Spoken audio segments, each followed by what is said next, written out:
Chapter 25. "Come on, Mom," Chris pleaded, leaning over the dining room table. "Will you give me a break?" Virginia shook her head. She flipped over the grilled cheese sandwiches her sons were going to eat before they left, whether they liked it or not. She suspected they would be drinking. They would have something in their stomachs besides the breakfast they wolfed down before school. "Sit," Virginia directed. She pointed at Chris's usual chair. "You're eating." "We can eat at the campsite," Chris groaned, checking the clock. Virginia gave him the look. Chris sighed loudly with a growl. He sat at the table. He set his chin in his palms. Jeremy knew the look as well as his brother. He slipped into the chair across from Chris and shrugged. Chris rolled his eyes.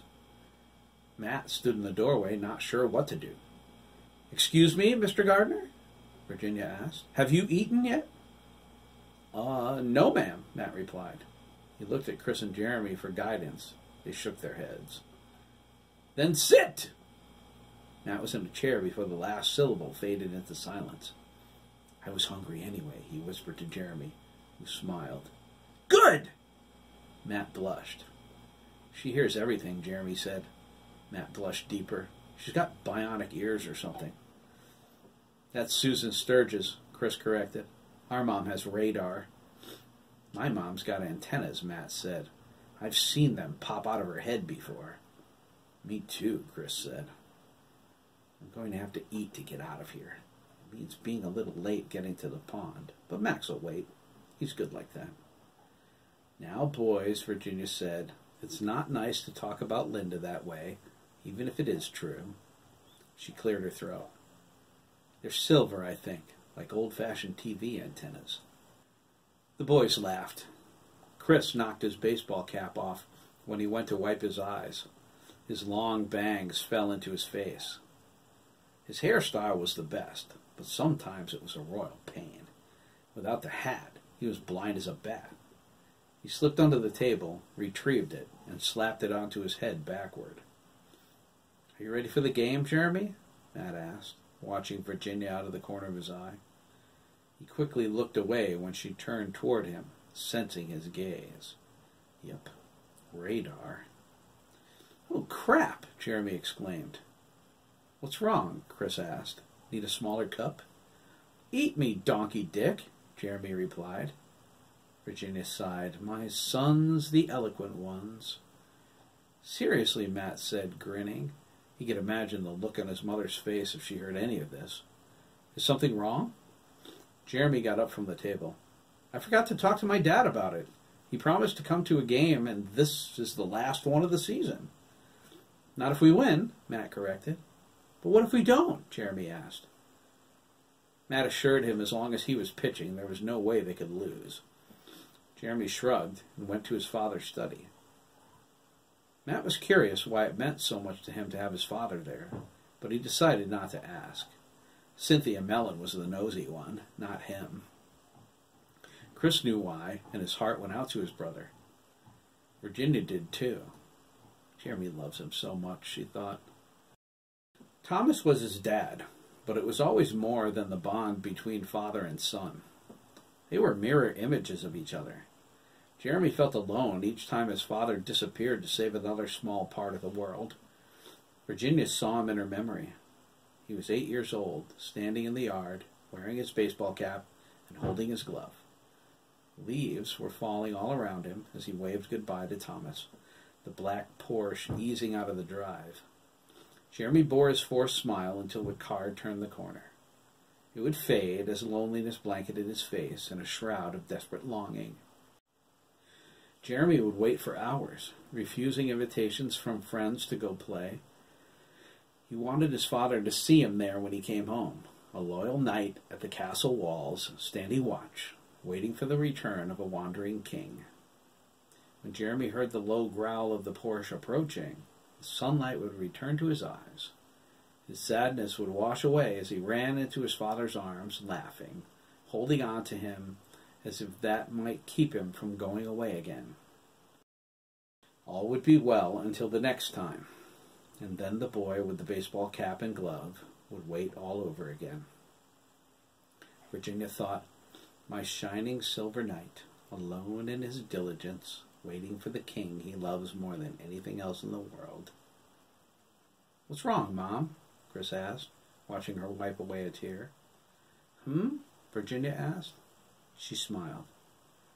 I was just thinking about how much I love you guys. Oh, Chris nodded. Cool. Matt looked at him expectantly. What? Chris asked. Don't you love your mom too? Matt asked. She knows that. It's not like I have to say it or anything. Virginia smiled. Indeed, my love. Down the hall, Jeremy knocked on the door jamb of his father's study. He watched Thomas dutifully typing instructions into the law firm's case files.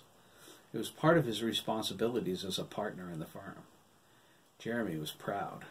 His father was a brilliant lawyer, but it took up a lot of his time, even on the weekends. Chris was okay with that because he spent most of his time with their mom. Jeremy needed his father. Every game he pitched was for him. All of the hard work he put into his grades was to make him proud. How many times over the years did he take a back seat to his father's career? Too many, Jeremy thought. Just once, I'd like to be first. Virginia was always there for him when it came to activities like baseball. She went to every game. Chris was there when he needed someone to talk to, but part of Jeremy was missing whenever his father was gone. The joy of triumph was pale, the agony of being beaten unbearable. Everything a kid could want in a lifetime surrounded him. Thomas sacrificed a lot to be who he was and give his family the best. Jeremy knew he was one of those sacrifices, and that hurt sometimes. It hurt a lot. Dad? Jeremy asked. Thomas replied, distracted. He had a pencil between his teeth. He stared at his monitor. He didn't look up. No, Batchelder, you bonehead, he thought, typing those words into the file. Do not accept a plea bargain. You can win this case. Jeremy was about to walk away. His father was engrossed in his work. He didn't want to disturb him. It's no big deal, he rationalized. It's always next year. As he turned, his father spoke. What's up, Remy? Thomas asked. He set the pencil down and moved on to the next file. Finally, he thought, an out-of-court settlement. Piece of cake. I was just wondering if you had a minute, Jeremy replied. Remy. Nobody else calls me that except Dad. Sure, buddy, Thomas said. Settle, he typed, and moved to another file. Even though there were only 12 junior lawyers at Connecticut Legal Associates, there were over 100 pending cases. It was Thomas's job to keep them flowing smoothly, as he did with the probate and trust matters.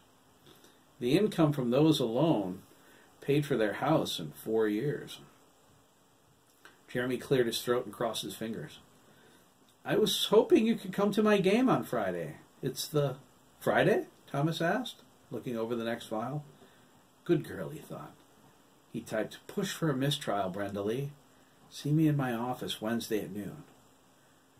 No can do, sport. Big probate matter I've got to handle.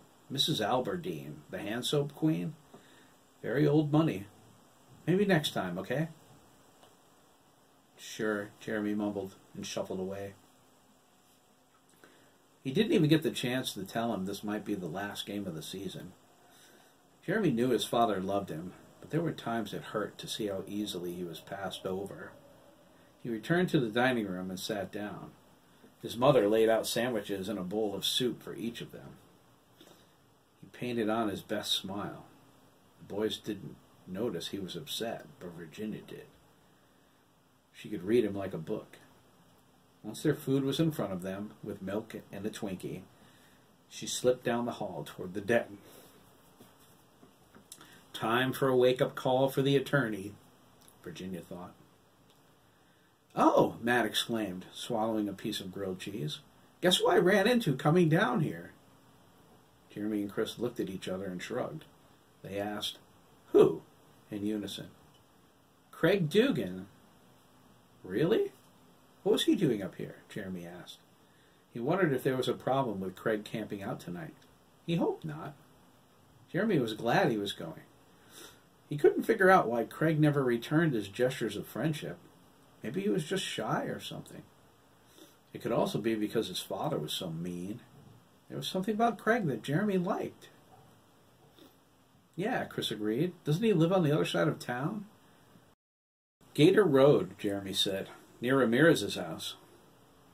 Chris nodded, stuffing the rest of his sandwich in his mouth. He was delivering groceries to Ms. Adler, Matt replied. Chris choked on his sandwich. Jeremy jumped up and patted him on the back. Chris was okay after a hard swallow, but a little out of breath. It was a good thing, too. Jeremy was about to Heimlich his brother, something severe. Is he crazy? Chris coughed. His face flushed. She's a psycho. He remembered her class well. All that stuff about genetics and how hard she pushed them to learn it. His head started spinning just thinking about it. Well, I agree, Matt replied. But that's not even the good part. Guess what he told me? Chris and Jeremy looked at each other again and shrugged. They chorused, What? Would you guys cut that out? Matt whined. That's so weird. You know what they're saying about the McKees these days, Jeremy said. We're all messed up, Chris concluded. They laughed. Matt thought, at least they're taking this rumor thing well. I don't know how I would handle it if I were in Chris's shoes. I would probably move to Alaska, get as far away from Lancaster as I could. Max invited him to the campout. Really? Chris asked. Jeremy nodded, munching his sandwich. Seriously, Matt said. It's okay, you guys, Jeremy said. Craig's cool. He's going to tent with me. It isn't his fault his father's such a bastard. I think it's about time someone asked him to do something. Exactly, Craig and Matt said at the same time. They laughed again. You guys are infecting me, Matt said. Jeremy said, I'm meeting Craig at his house. They nodded. Chris didn't know Craig. His reputation at school was non-existent, except for the stories about how his father beat him up. He wondered if they were true. If they were, he hoped Craig wasn't all messed up in the head. Matt agreed with Jeremy. There was a lot about Craig to like, even if he slipped beneath their attention sometimes. He knew a lot of people ignored him, but he didn't know anyone who disliked him. Whoops, Matt thought. Scratch that. Dabney's mean to Craig whenever he gets the chance. Matt was curious why no one ever went to Craig's defense before. He decided he would help him from now on, if Dabney bothered him. Virginia slipped into the study and sat down on the sofa. Thomas was so focused inputting data he didn't notice she came in. She cleared her throat. Thomas turned to his wife and saw the look. He shut the monitor off and gave her his undivided attention. When she got the look, he knew it was something important. Jeremy spoke to you a little while ago? Virginia asked. Thomas tried to remember what his son just said to him. Something about a Little League game? Virginia's eyebrows shot up. She rose and shut the door. She thought, I knew it. I'll bet money he never even turned away from that computer screen long enough to look Jeremy in the eye. Virginia knelt on the floor between his legs. He saw the concern in her eyes. Not just any game, she scolded. The last game. If they win, they play in the tournament. If they lose, that's it for the year. How many times did you promise to go to a game? And how many times have you let him down? Call him in here, Thomas said. Virginia called Jeremy. She slipped her arm across his shoulders when he appeared, looking bewildered. Thomas cleared his throat. I'm sorry, Remy. I messed up a few minutes ago. I'll reschedule with Claire so I can come to your game. Yes, Jeremy cried, pumping his fist. He crossed the room in a bound and hugged his dad. Virginia faded into the hallway. She left Jeremy alone with him, confident Thomas no longer needed coaching on the finer points of parenthood. She could tell by the way Jeremy was hugging him. Thomas thought, how much have I missed over the years? Jeremy will be off to college before I know it.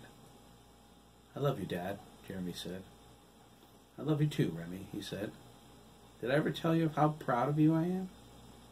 Jeremy shrugged. Sometimes. I am, you know, Thomas said. You're the most important thing in the world to me. I'm sorry for not being there like I should, and I'm sorry for what happened today. Jeremy, Chris called from the hall. Let's go, bro! It's okay, Dad, Jeremy said. I guess I just need to hear that sometimes. You will, I promise. Will you do me a favor while I'm thinking about it? Sure, Jeremy replied. Don't get too drunk tonight. Jeremy looked at his father in stunned silence. He turned and walked out to meet his brother. Thomas frowned. Screw you, McKee, he thought. If you ever make your son feel like that again. Chris and Matt waited by the front door, holding the gear. Jeremy took what was his, and they stepped outside. Virginia kissed each one of them on the cheek. She told them to be careful. They promised they would. They walked across the lawn in single file, momentarily distracted by their thoughts. Chris was thinking about his upcoming conversation with Ricardo. Matt reflected on his anger toward Dan Mellon. Jeremy asked, Are we drinking tonight? Chris and Matt looked at each other. They exchanged knowing glances. Why? Chris asked. Do you know what Dad just said to me? Nope, Chris replied, adjusting his backpack. What did he say? Don't get too drunk tonight, Jeremy replied. Chris and Matt stopped. They weren't sure their hearts were beating. They looked at each other. Should we be worried? They wondered. Jeremy kept walking. Chris shrugged at Matt, who was holding his chest. They moved quickly to catch up. You know, Matt said, my dad said the same thing to me before he left for work. Really? Chris asked. Matt nodded. Jeremy felt like he was walking on air. Dads are cool, huh? Chris agreed. He thought, no need to worry. Dad would have said something if there was a problem. It's funny. Sometimes I forget how smart my parents are. Matt thought about it and decided Jeremy was right. He said, yeah, I guess dads are cool.